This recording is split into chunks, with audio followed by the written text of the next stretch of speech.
let's pretend this horse, I'm just starting out. Instead of pulling underneath, I like to come on top. So I put my hook there.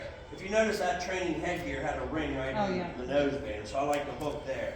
But anyhow, when I ask this horse to back, I just get the pressure right here on top versus underneath. Just makes it a little easier. You can do it from here, just makes it a little easier. So as I back this horse, this is how I want him to back. Look how much vertical flex I got. Yeah. Okay?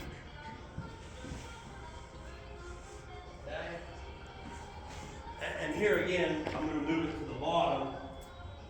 And I can get the same thing now because I've already taught him. I started on the top and now I can do it from the bottom. So that's that vertical flex.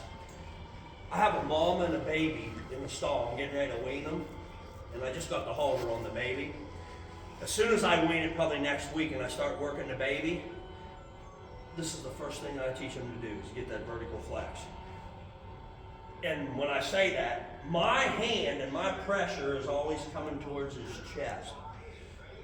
So a lot of people will back a horse and they'll go back. I just hollowed his back out. I just took his neck up, I hollowed his back, and hit him.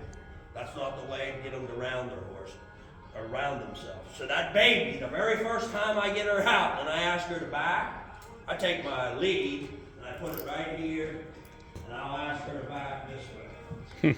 I want to get that vertical flex right off the bat. Okay? All right, so we already did that with him under saddle. The next one we didn't do. This is a flex. It's a lateral and vertical flex, but this is for his head and neck. And every one of these exercises is a stretching exercise. We're going to stretch him, okay? So let me go back to the back. When he has his nose in and he's backing up, we're stretching his top line. Yeah, leave the radiator there. Sorry. That's all right. I should have took myself. So that's stretching his top line, okay? So every one of these, we're stretching a part of the horse's body. Just like an athlete before he goes out and plays football or whatever, they stretch. So that's what these exercises do. It stretches them. The second thing these exercises do is every training horses is when you apply a pressure and they give to the pressure. That's what training's all about. So I'm applying a pressure and I want him to give to that pressure. I'm putting pressure on the lead rope. I want him to give and respond to that pressure. Okay, that's what trains horses. All right, so now we're going to do a lateral and vertical flex. I want his nose to touch right here on his shoulder.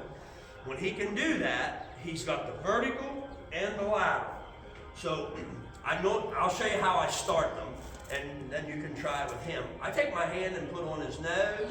I put my right hand up on the saddle, and I ask him to bring that nose right to there. And these exercises, what you do on one side, you're going to do on the other side. Here. See where his nose is right in the point of the shoulder? He's bringing his head in, the vertical, and the lateral is the left and right. Now I can ask him to bring his head back here. So that's just lateral flex. He don't have no vertical flex in the throat latch. But there, can you see the vertical flex? So I just go right to the point of the shoulder to start with. That baby, after 3 or 4 times, that's what I'm going to start to do. Ask her to go right there to the shoulder. Okay. Here. And then I think you're starting to understand the progression of this. I do it with my hand. Then eventually I'm going to do it with the rein. So now I'm going to ask him to flex, but now I'm going to do it with the rein. Right there. So he's getting the pressure off of the bit. Okay? Go ahead. So, well, do you think, your experience, will they flex all the way back? Yep. You can get them the very first time to flex all the way back. And maybe we can't today, but some horses we can. Yeah. And for today, I would take that. I wouldn't make him go the whole way back. But 4 times from now, then I'd make him go the whole way back. Yep. And your hand there is just Pressure and release, pressure and release, pressure and release. With your left hand, pressure and release, pressure and release, pressure and What are release. you doing? There. Uh-huh. Uh-huh.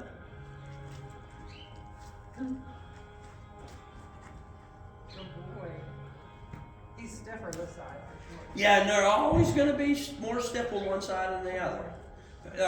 And not so much stiffness, but most horses are just right-handed or left-handed, just like you and I are. So they're going to have one side they're not quite as good at. Good boy. Yeah, there you go. Good boy. And I always get that question, well, the first time, can he physically bring his head back there? If it's summertime and a fly lands there, he can go right back and get that fly. Yeah. So he physically can. But when you apply the pressure, it might take you a couple days to him learn to get that pressure. Okay? But physically, he can do that.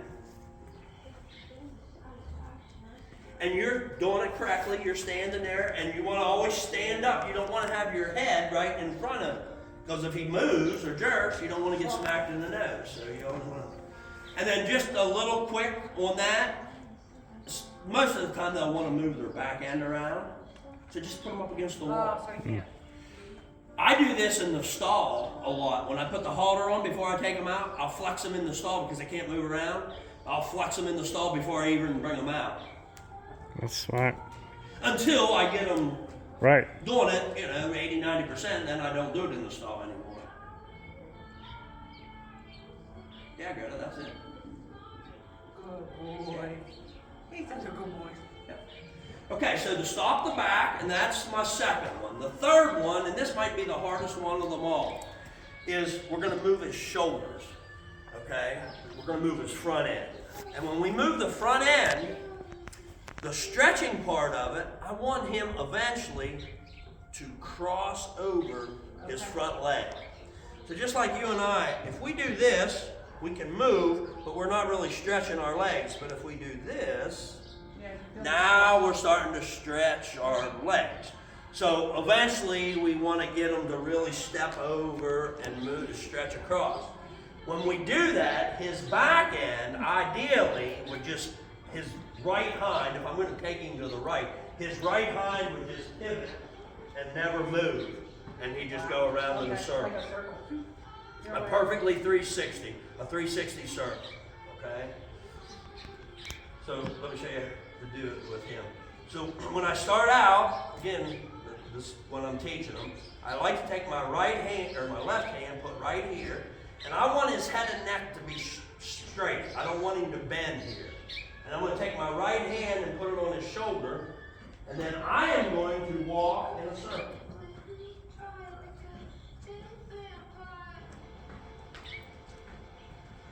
See, sometimes he went behind.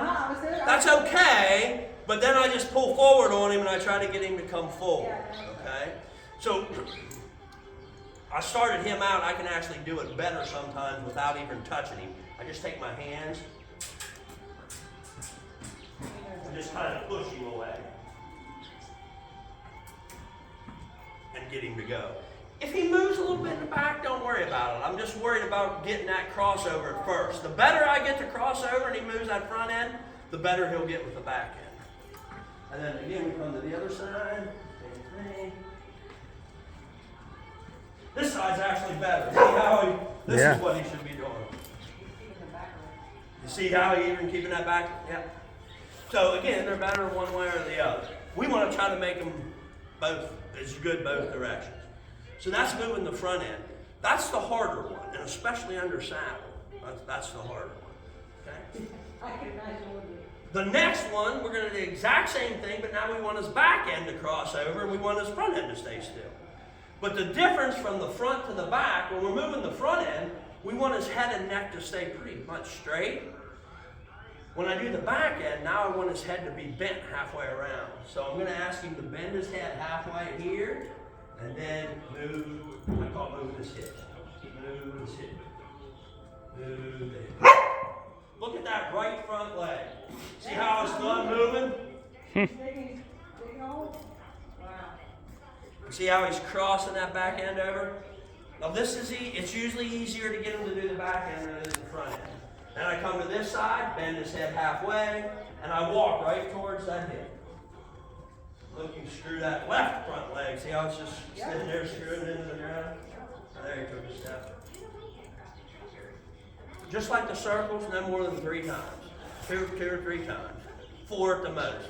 You get dizzy, he gets dizzy. And then the last one, this one we also did. The last one is to bend his midsection, and this is the one where I just walking in a tight circle. So I use the cone here, and I just want him to walk and bend in a tight circle.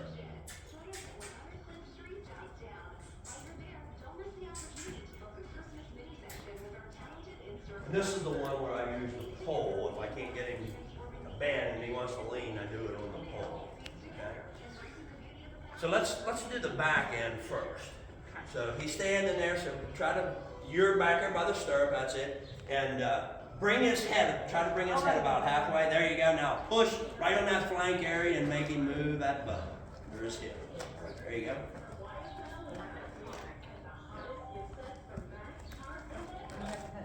Pull the head a little bit more.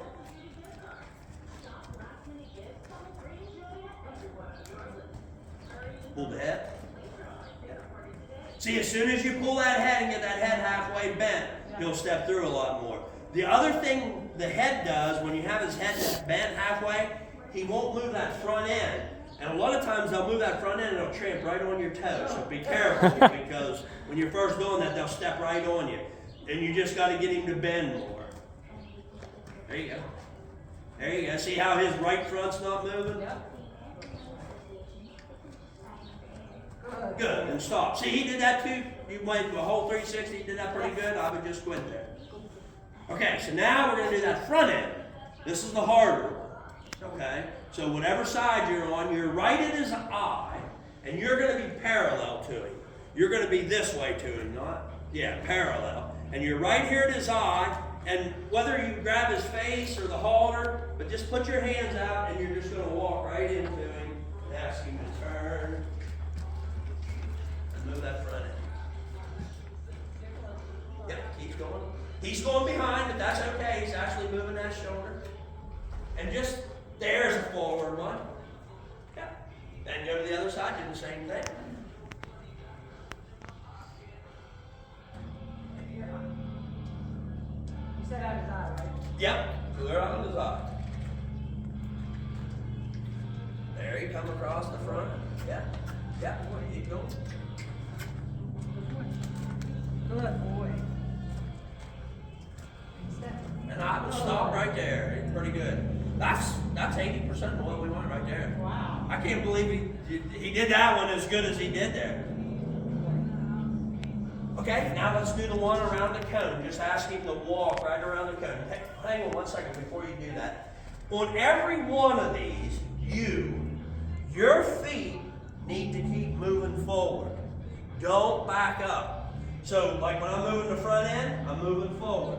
When I move his hip, I'm moving forward. When I do the small circle, my feet are moving forward. This is the one where this is what you will have a tendency to do. You're going to start to do this. Yep. Don't do that, because then he's just moving his front end. We're not applying pressure. You got to get him bending, and my feet's got to move forward. Because now I'm applying pressure, my body's going forward. If you do this, you will lose that ability to apply pressure to it. So that's why I like to use a cone, because then I know I'm walking around the cone. And you're not getting away. And I'm not getting way out far away and starting to back up. Okay. So go ahead and just try it around the cone there. Like that, Roscoe. Move it. Do it. He says, I got an itch now. So. It'll walk right under the horses and everything. Sorry. Don't even.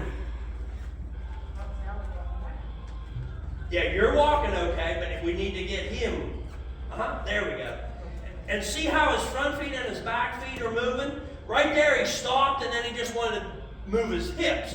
We got to keep his whole body moving forward. Yeah, yeah.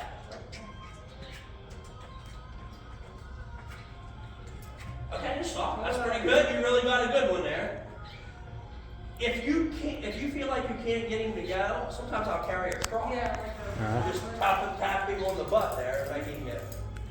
Yeah, and then just try to go the other way. It's like, you're crazy.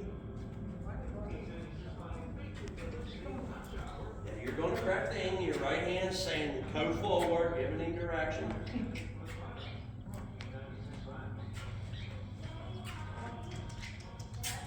Just not. He helped us.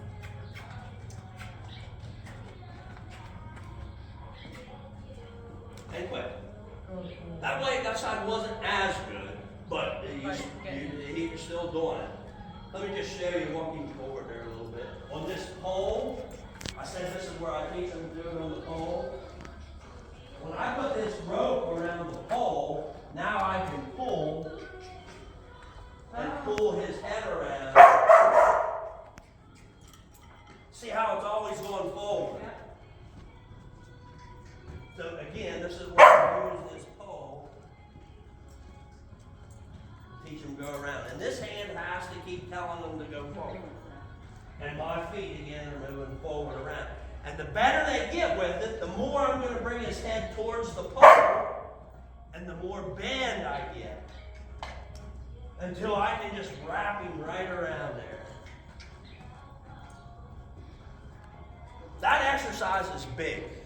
That is huge. If you can get your horse to really bend and go around there, especially for the gaited horses, but even my quarter horses, that's a really, really good exercise. Because it looked like it might be. Easier, yeah.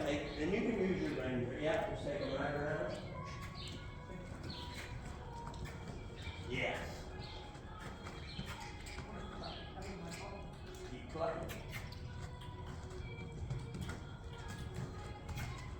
Good Lord. Yeah. Good See, Lord. that's That was what a we big want right step. there. Go ahead and do it the other way. Back him on You're the right side. about the dizziness. Yeah, if you're not used to doing that, you get dizzy.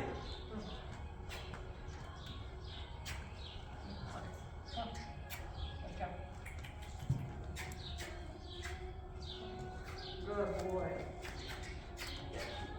See, this way he's not quite as good. Yep. And you would, if you look at me doing that exercise, you think, well, that's easy. But it's Right. really not. This is a hard Yeah. exercise for the horse because they're just not used to bending their whole body. And I would quit there, I'm confused. you know, and then 5 minutes later or 3 minutes later, you go right back to that. So that's the other three